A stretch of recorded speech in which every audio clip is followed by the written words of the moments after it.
Hello fellow map makers, welcome to tonight's live map making session.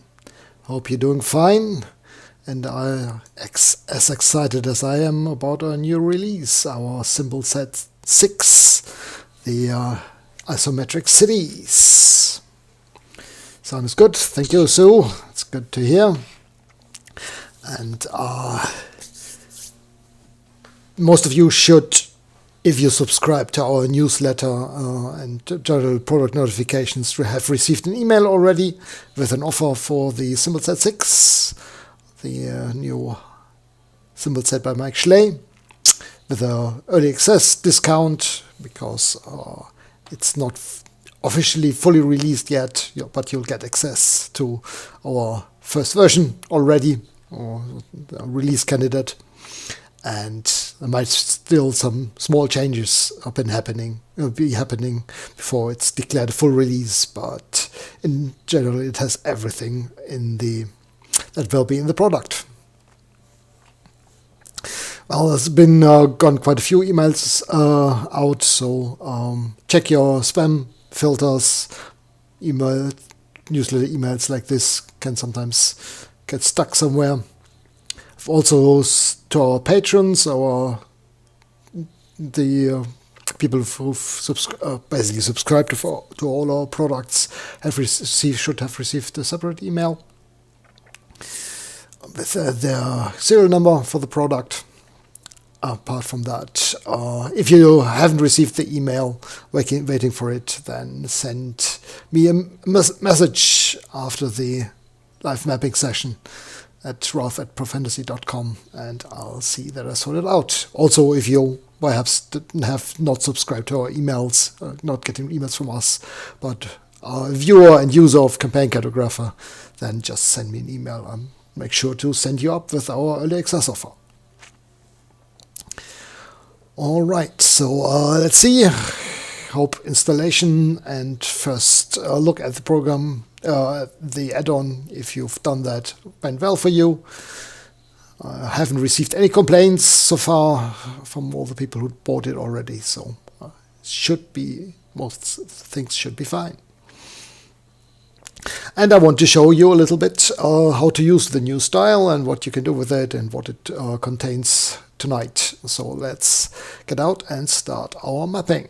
As always, if you have any questions, post them in the chat, and we'll make sure that we try to answer them as well as we can. Perhaps I can show you something already on screen, or there are knowledgeable users in the chat who will help you out. All right, so let's have a look. If you have installed Symbol Set 6, you should get a new button up in your file toolbar. Up here, between all the symbol sets, Symbol Set 6. If you right-click that, you'll have access to examples on the Essentials Guide. If you click that, that brings up a PDF with the guide. Oops, why did my page change here? That was not, sorry, my page setup has changed a bit here from the click. Come on. I need to set up my windows correctly again before I can continue. Here we go.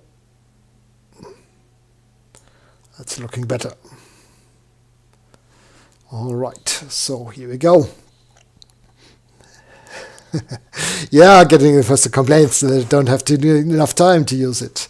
All right, I've always said if we were able to sell that spare extra time, we'd be set for life. That would be wonderful.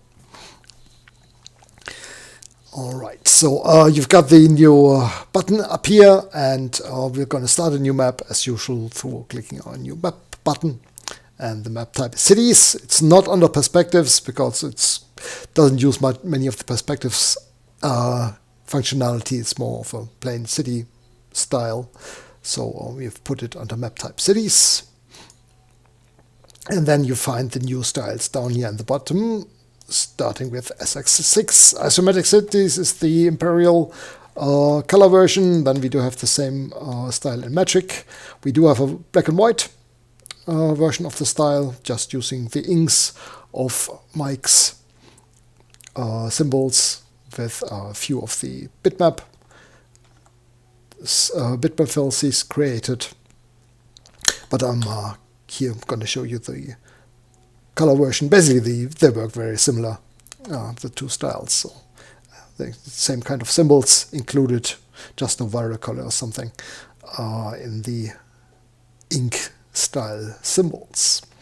So and then I'm going to click next, and here I've got my plain map, and I'm going to do half size, so 500 foot by 400 foot for a small village or something like that size map. And then I'm just going to click finish here and go to my folder where I want to save the map.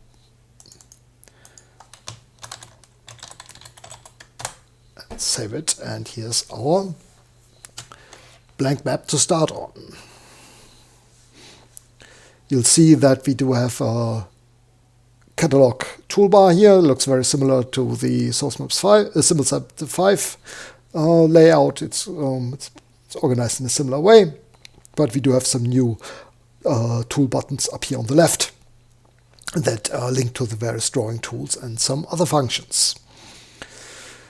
Let's have a look first here at the different symbols that we have. We've got the default miscellaneous catalog. Perhaps open that up here. I can see most of them like that.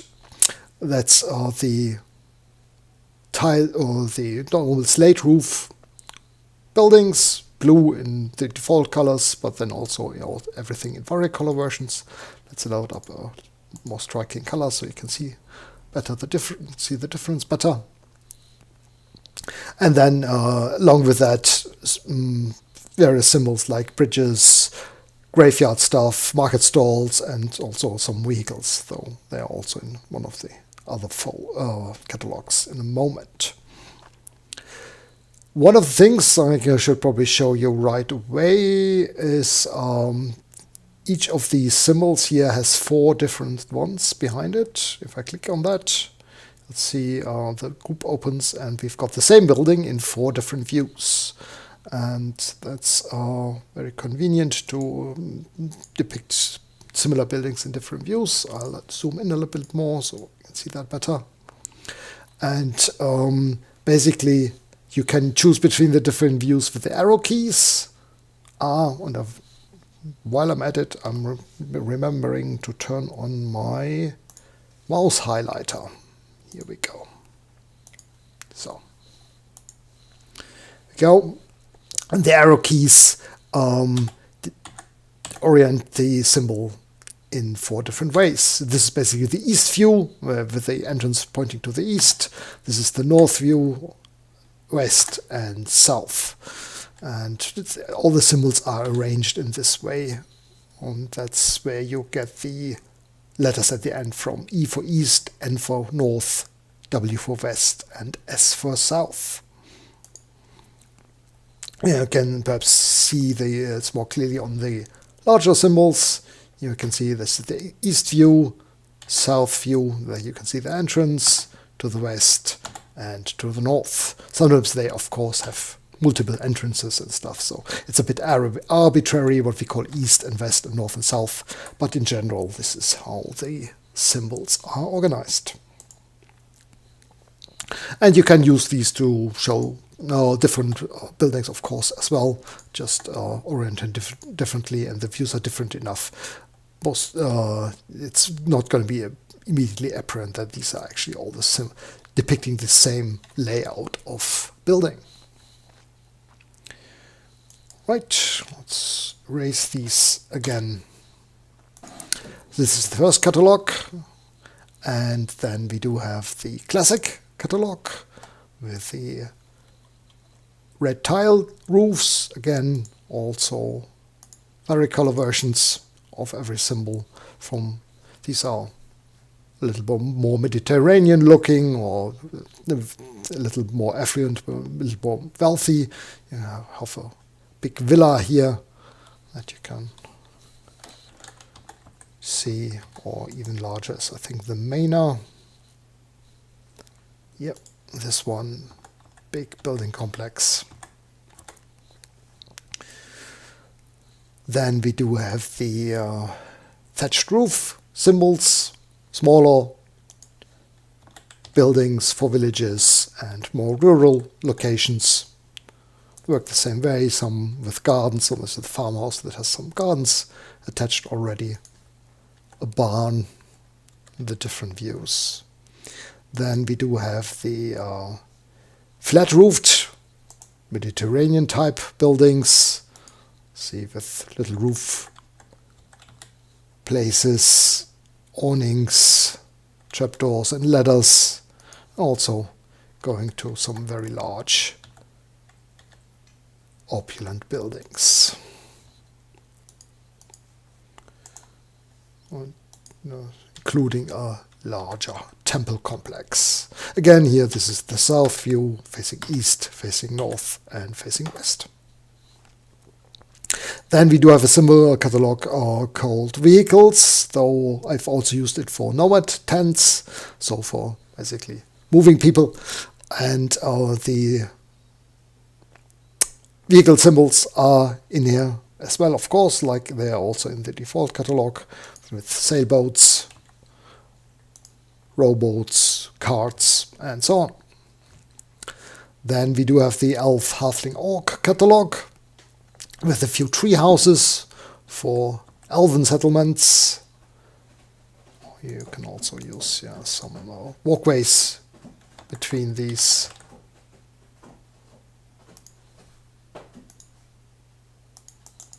To connect them, and some hobbit holes, of course also in different views, and a few orc huts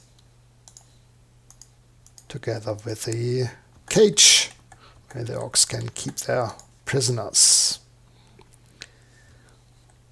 Next up is the walls catalog that has symbols for city walls, fences, palisades, and also large defensive hedges and gates for these towers and so on. You can use these to put together the fortifications for your settlement. I'm going to show that off in a moment. Then we do have the vegetation catalog that comes with quite a few different trees and bushes and so on. Also in vari-color versions if you want to vary them for different kinds of vegetations.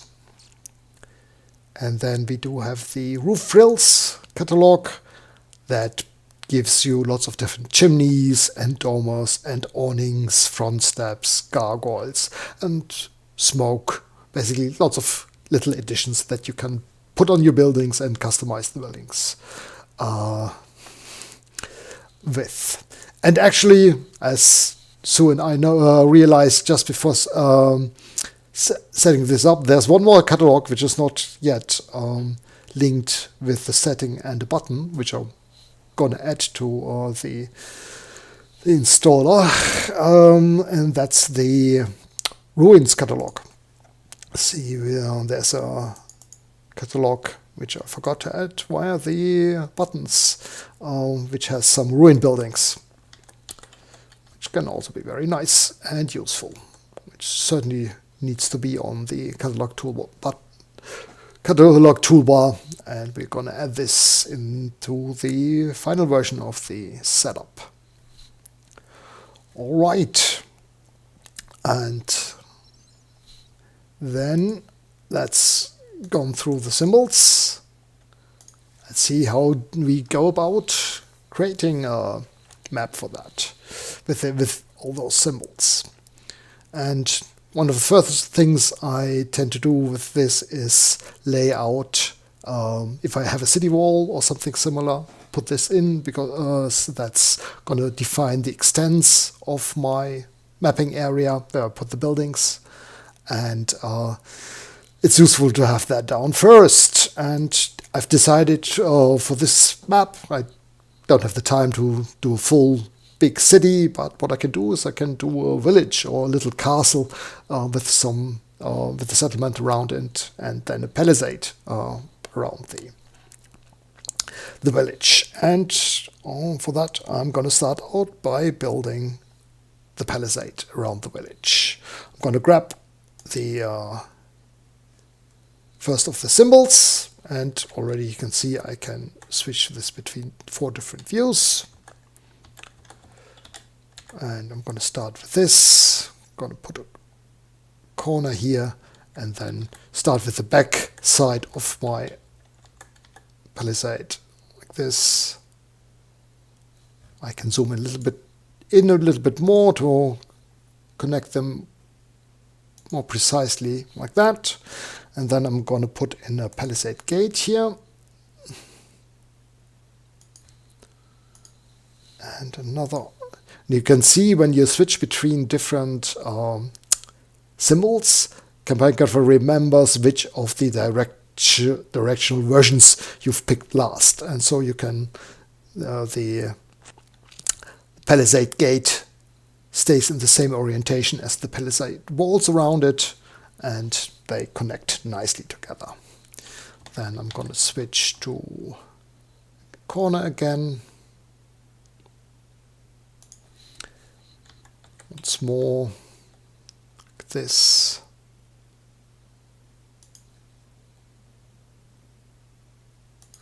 Now let's see how far do I get down. No, actually I think I might do one less here and just put in a gate in this direction as well.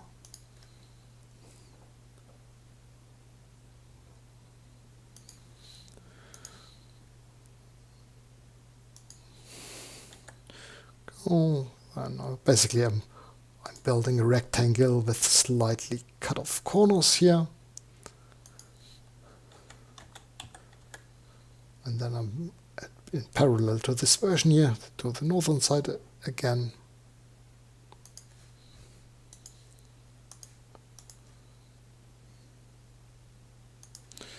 Time for another gate.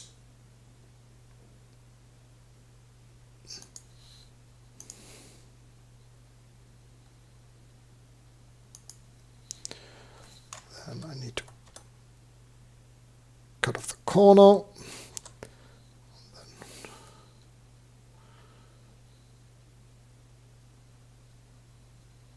You can see that I'm already not overlapping quite correctly here. I'll show you in a moment. Putting this, and then finally I'm putting in the gate here.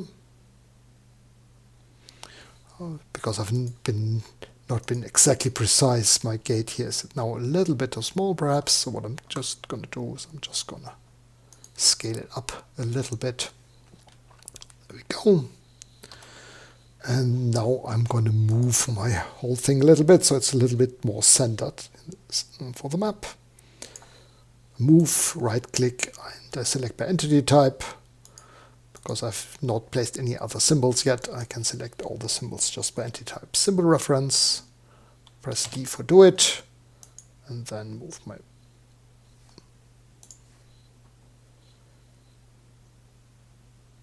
palisade a little bit. There we go. Looks good. And now you can see my overlap is not quite right because I didn't adhere to the usual rule of going from the back towards the front. Instead, I placed the front part first and then the other one behind it. But for that, we do have the sort symbols and map function, which also works very nicely on these isometric symbols. And because you'll need that quite often, the command, I've put the command on the left toolbar. You've got the sort symbols here. Click that. I'm going to use prior to select all the symbols which I just selected previously. Then going to do sort. And now my symbols are sorted correctly here at this point. And now what I'm going to do is I'm going to group symbols because so I can move them to the back, the front and back, or put them on different sheets more easily later, because it can be a bit difficult to select individual symbols from uh, the if you've placed many symbols in the map, and then it can be quite convenient to select a group of symbols that belong together simply and easily. And in such a layout here, if you've got the back wall and the front wall, all these palisades here will basically be behind all the buildings within the town, and these will all be in front of the buildings in the town. It's convenient to group this into these two sections. So for that, I'm going to go Tools, Groups, Group, and now I'm going to select all the symbols that are basically in the back. Should be behind all the buildings in the area. I'm going to make sure it's on the same sheet here, because the group will be placed on my current sheet. You can already see that these I've gone now in front, but now I'm going to do the same with the one that go in the front of the buildings, and then I've got them in the right order again. Alright, so I've got my palisade layout. Now I'm thinking I might just put in a little bit of terrain around that. I'm thinking of a little river or a larger stream running just along the side of the palisade here. And for that I'm going to go up to one of our tool buttons and then draw a little stream here.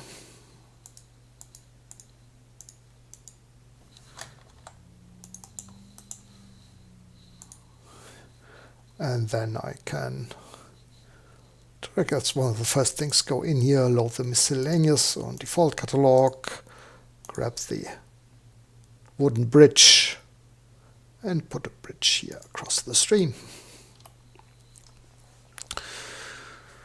Yeah, Remy has suggested that perhaps the button should be sort all by default. Might be useful, but quite often later parts of the map you don't want to select all of the symbols. But I could probably do that as a right-click option also on the button. That might be a good idea to add that there.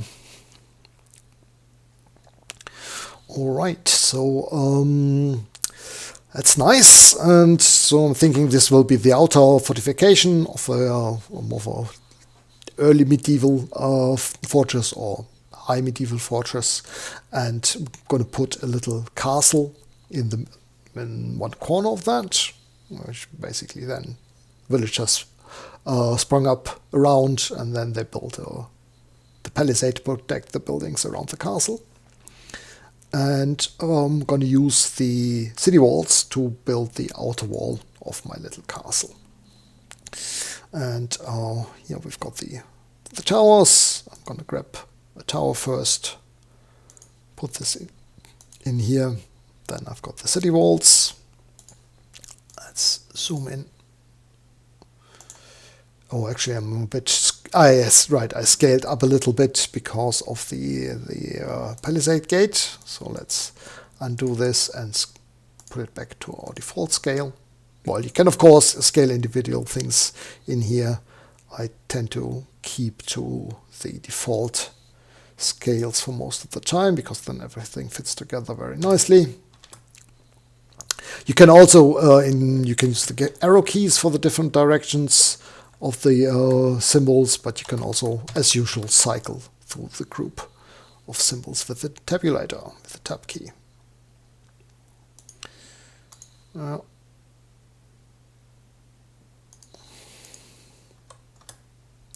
I'm just going to do a square keep here, keep it simple.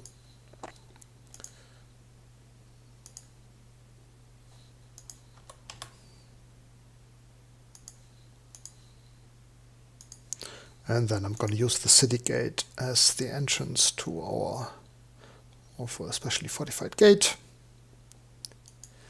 We go. And then we do need a little bit of a central keep, and for that I'm gonna go back to our default, and we do have a keep in here. That actually fits quite nicely into the outer ring. Just the overlap is wrong, of course. So what I'm going to do now is I'm going to sort them with the map again. And I can now deselect the whole group of palisades by just clicking one of them because they're grouped. Do it. And you can see it's not quite a perfect match here. That outer wall is a little bit not in sync with the main keep. So what I'm going to do, the other very useful options in here is send behind. I want to be this below this symbol, city wall here. And now it's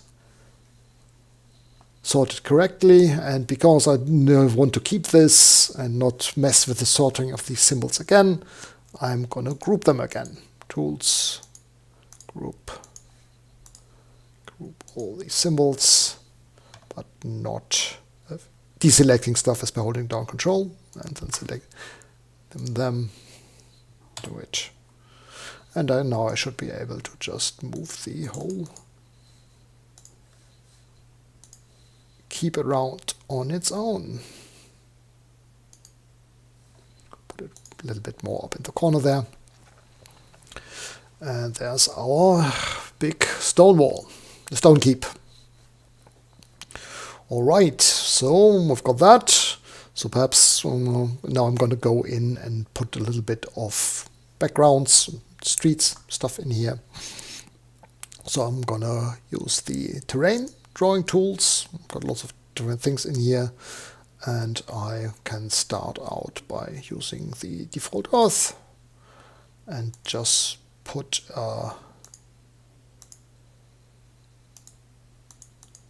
earthy background for most of the area within our palisade. Here, refresh shows me that it goes nicely on the sheet behind the symbols, so out of the way. And I can also use this to outline some street or roads outside the palisades.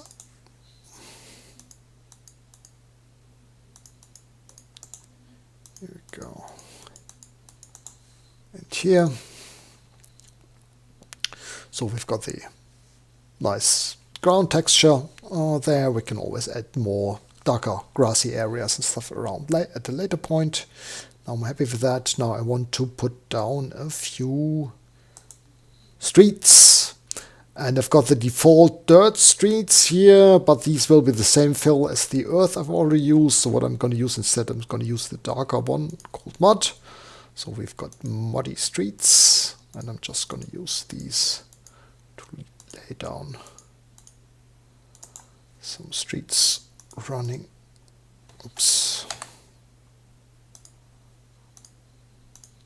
Through town, crossing here.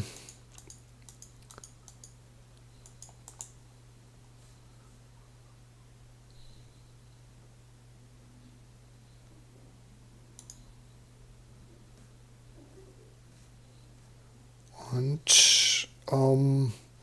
perhaps add a bit of... Oh, actually, I'm not going to do the major ones here within the town. It's usually better to place the houses first and then lay down any street covering later. But what I wanted to do is to do a larger muddy area here in the center. I can bit of a village square.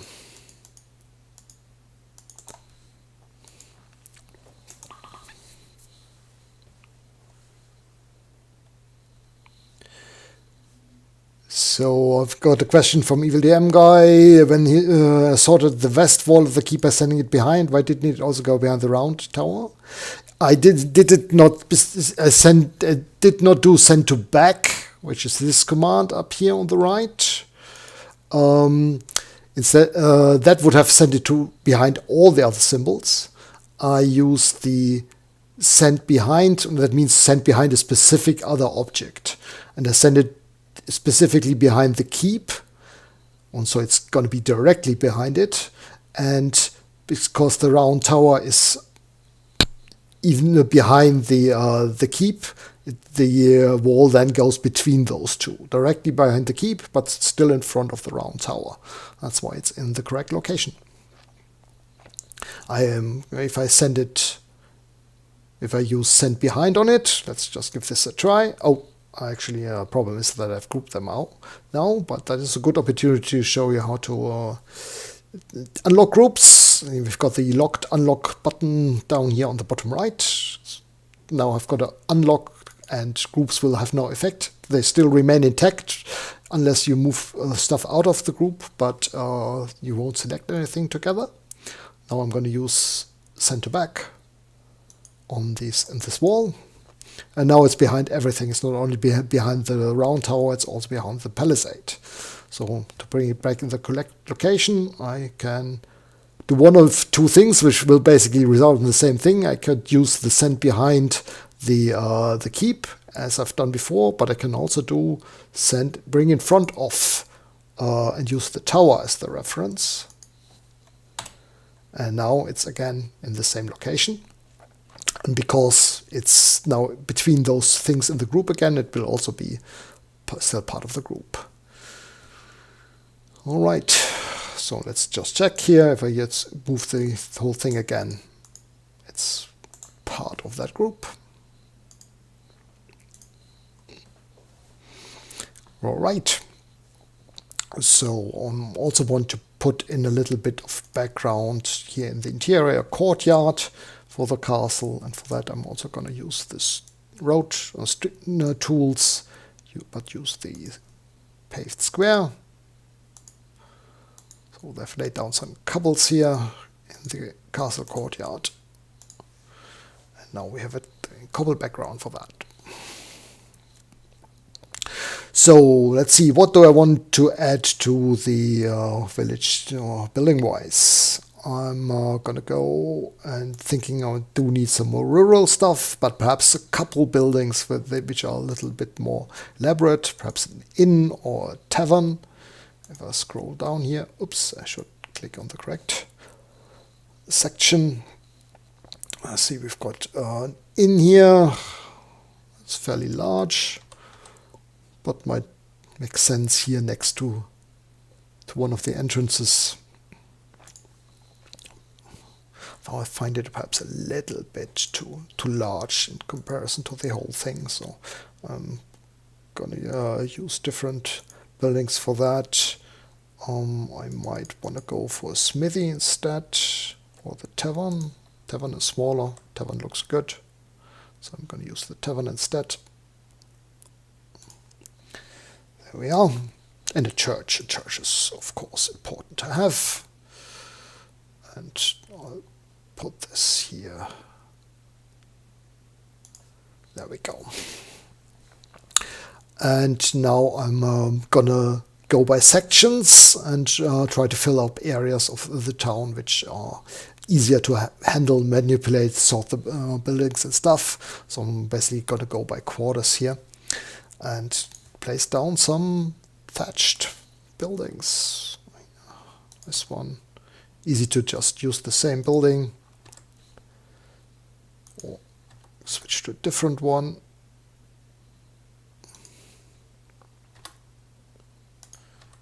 Go a smaller one here in the corner.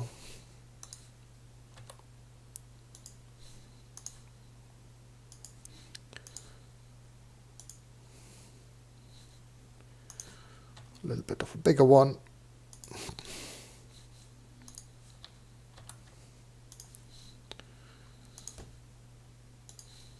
Go. Final building, I might even go in here and again place something out of sequence in here.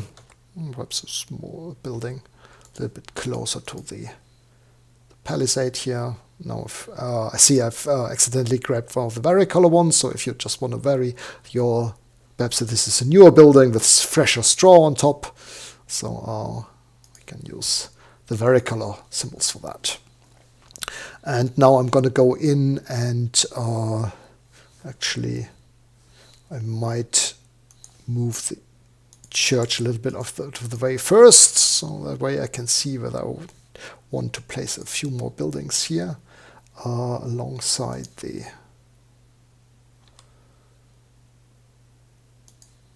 square.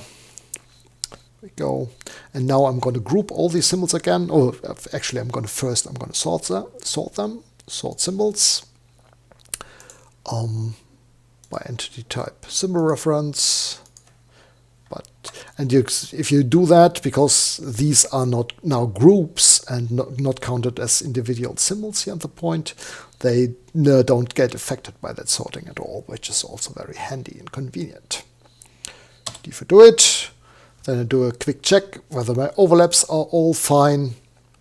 I see I didn't place this here very well. I don't like how the walls are stacked there, so I'm going to move it just a little bit. And because it's still in the right location, I don't need to resort anything. Overlaps look fine. So what I'm going to do next is I'm just going to group these symbols again. Groups. Tools. Group. Prior. Prior is of course only the one I just moved around. So again, my symbol reference, but now I just need to make sure that I don't select the church and the bridge. Looks good. So we've got a nice grouping of buildings here again. Now I can move the church into its intended location again. Thinking could even place a farmhouse here. It meshes nicely with the transition from the earth to the grass background. And perhaps a barn.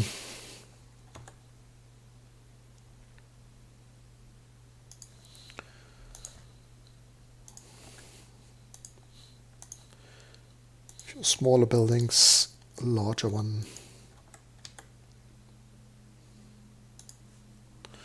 And leave a little bit more space down here. As you can see through my sorting everything, because I didn't include the grouping, because I didn't include the church.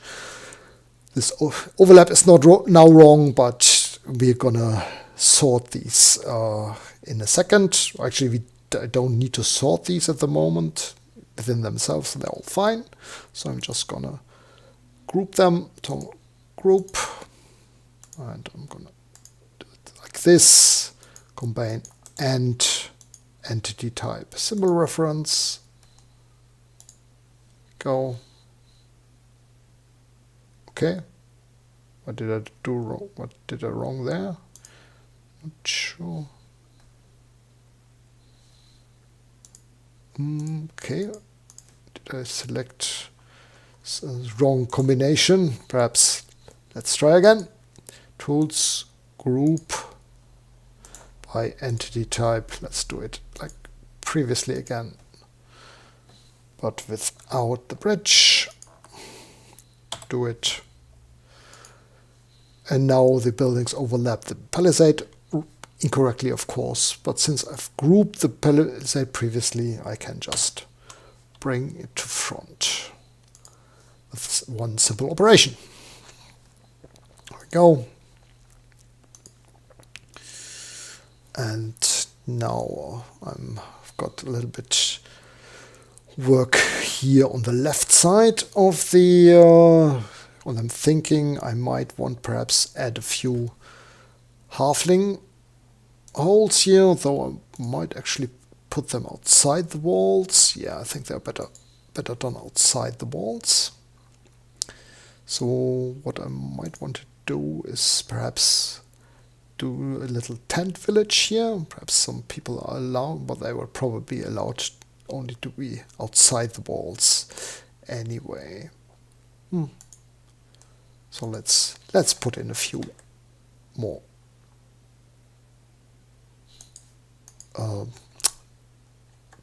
tiled buildings here, not thatched ones. Don't want to go too large for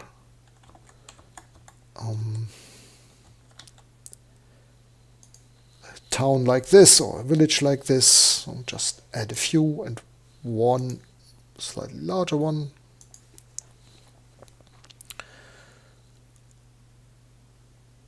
And then I'm going to go to my thatched buildings again.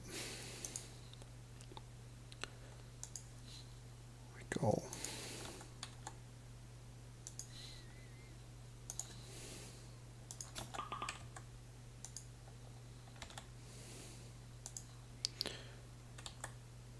Yeah, so as a suggestion that probably a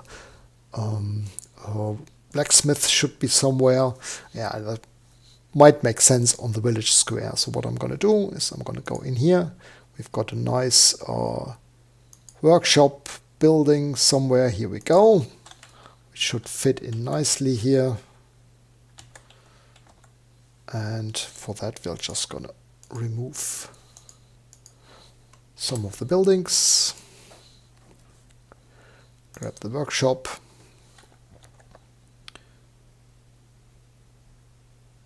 And that looks good. Then smaller building like this. And what else do we have?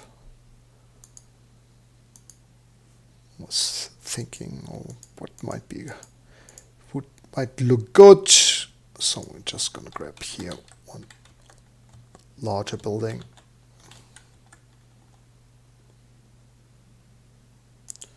On this side.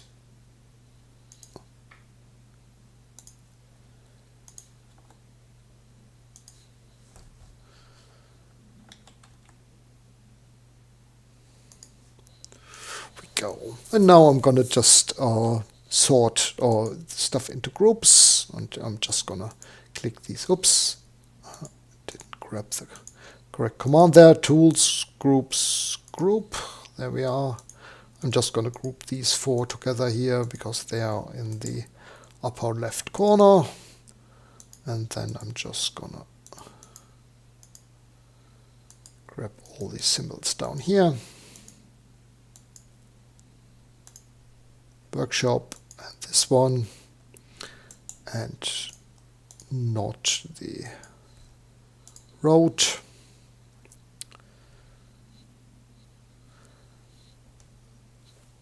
Do it,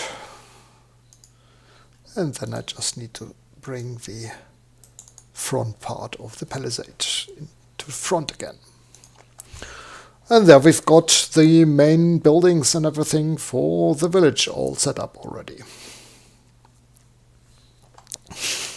Yes, Remy's right. That's how it goes. So good business, rich smith comes in and just some houses get knocked down so he can build his workshop in the prime location on the village square. So that's nice. Now we can go in, and if we want to add a little bit more of darker background between different buildings. So we've got more where the people have trampled the earth more, and the good thing is here now you can just draw shapes across the areas between the houses, and the buildings will cover up the borders of that.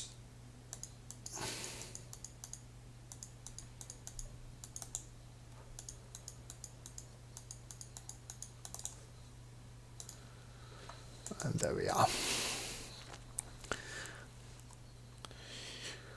Alright, I see I do have made a little mistake here with the road at the bottom corner here. So what I'm gonna see, so when I can just...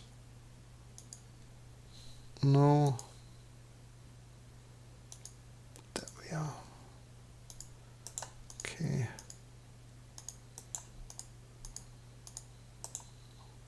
But I should actually move this out of the... the problem is here that the road is really a little bit too wide for my map border, and what I'm gonna do is I'm just gonna trim the road a bit take away a little bit, and then instead I'm going to grab the road again here. It was the 10-foot road we had. No, what I'm going to do is I'm going to go in and actually uncheck the restrict to map border setting, and that way I can easily just draw it across the map border and not worry about the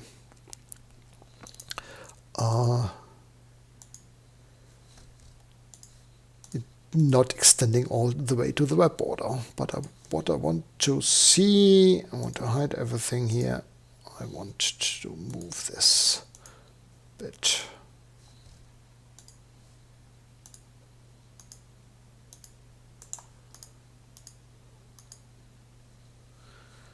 Yeah, the good old thing with the smooth lines, if you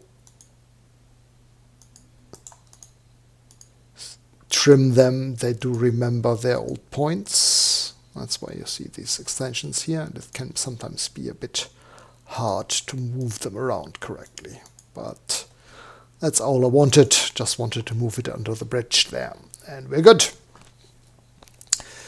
Alright, so now for some colorful stuff like market stalls and stuff. So we're going to go in here. We do have a few tents stuff, so I'm going to grab, or perhaps, do we want a gallows? No, we don't want a gallows. We have more celebratory mood. So we're going to put up a public speakers platform, or for a little theater troupe or something like that. And they were allowed to put up a tent here right next to the cast wall. And then we do have a market stall, and then we're going to switch to a different color and use the varicolor version of the stall for some variation. And a yellow one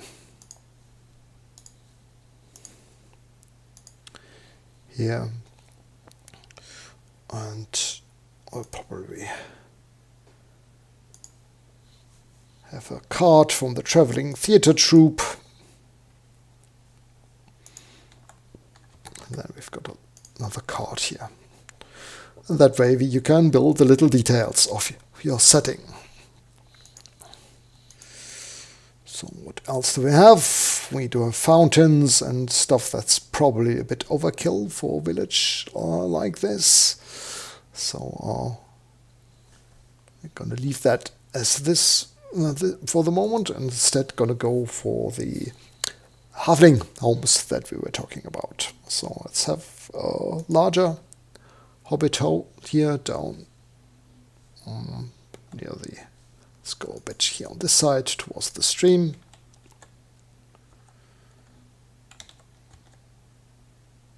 Go and then oops, I was the wrong. Here, build a little row of halfling places.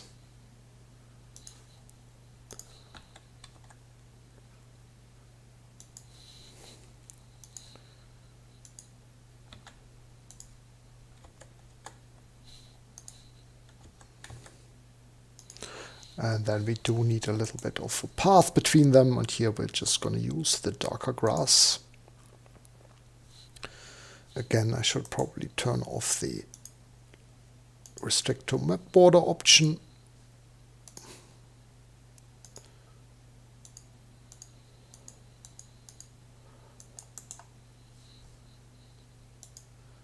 And okay, this is not the right fill style for that. I do think I have already fixed that in the setup, but I should make a note and see whether there are things off there, because this is obviously not the grass. It is correct on the 20-foot road, but not on the smaller ones. Let's change fill style. Do it bitmap fills and have a look here. We want that dark grass. That's better. And I'm thinking on this small village scale, the transition in between the road edges in the background is perhaps a bit too strong. So I'm just going to do a quick modification, go into the roads and make the edge width a little bit wider. So perhaps 2 units instead of 1. And that way the transition becomes a bit softer.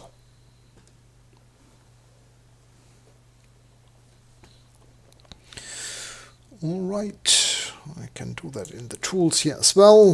Road grass 10 and the properties. See, it's in the dark green water. It should be the grass, dark grass instead. Same with the 5 foot.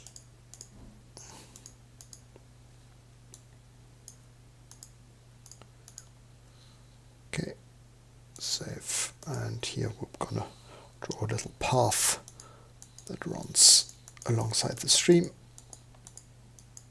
for the bridge.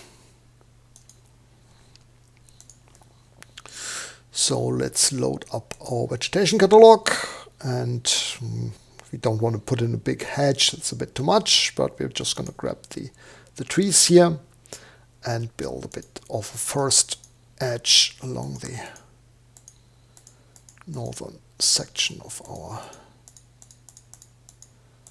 map.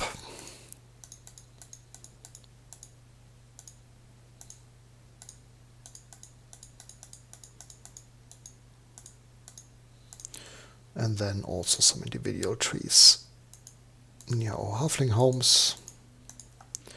Might even put 1 or 2 inside the city itself. We can also, if we want to put it behind the palisade, we can always front the palisade later, so we can put it like here, like this. Then we have some bushes alongside the river.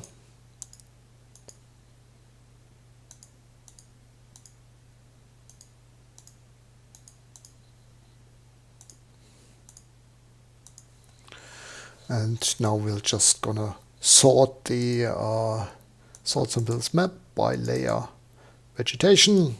Should nothing else on that yet. So let's have a look whether the overlaps of our forest edge is fine. Looks quite okay. And Sue reported a little bit of problems with sorting the trees correctly. I've gone through them and made sure they should be mostly sorting fine. Okay, here I've placed the bushes perhaps a little bit too far inside the river. There we go.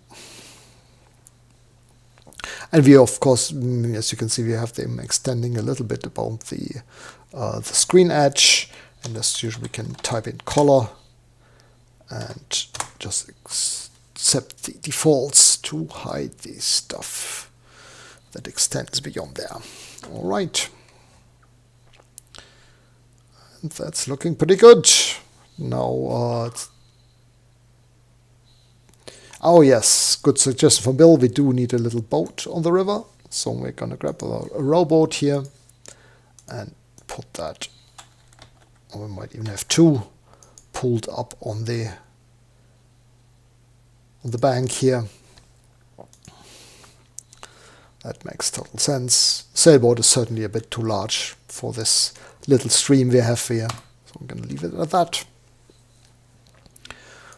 And thinking we could put in a few tents perhaps here. Perhaps some people putting up a camp outside of the city, not allowed in, only allowed in to spend their hard-earned money. Then they have to get out again for the night. And we can take a look and see whether we also put in some earth texture background here.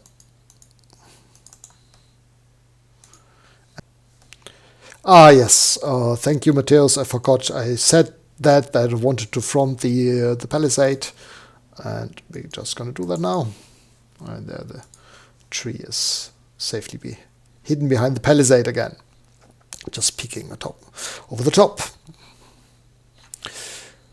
Then I do want to load the catalog. For that, we click the all catalog settings or symbol catalog settings button up here, and we've got the Cartouche setting up here, and there we can find some symbols like the compass rose. Just grab this one. We can, if we want to assume that the perspective setting points north, so it's not straight up north, but a little bit off to the right, we can rotate this a little bit, see, like this, or even a little bit further. So saying this direction is north. I'm going to turn on snap, put that in the corner here. And then I do have the scale bars. Ooh, this is obviously too large. That's 100 feet. Well, this is quite nicely sized for that map actually. So I'm just not gonna rescale that. I'm just gonna put it in here.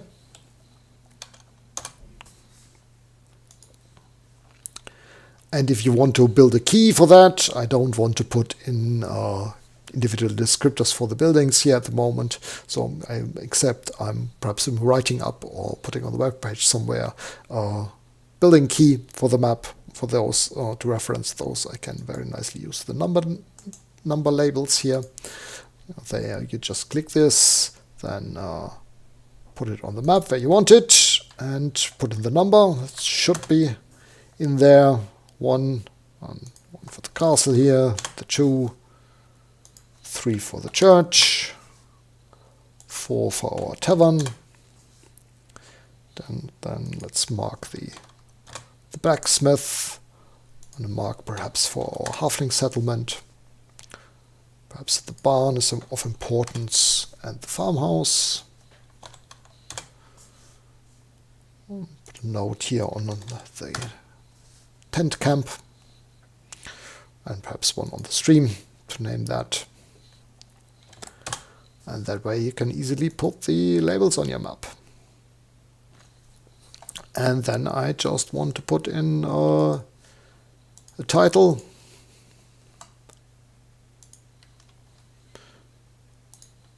And how are we going to call that? Something castle. Something castle.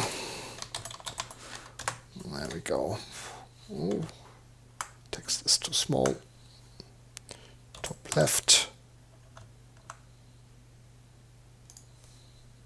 Top left corner. And yeah, one thing you see, the black of the text is interfering with the black outline of all the symbols in here. I think there needs to be a little bit of different color so the interference doesn't happen. And for that, it's easiest to just use the darkest gray you have on the color palette, and that way you don't have that interference. And there we are, and we built a nice little village with all the stuff.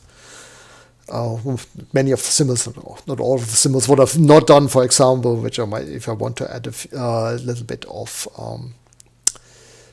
frills to the roofs here. Say I wanted to put, for example, put a bit of chimney smoke on this here. Snap.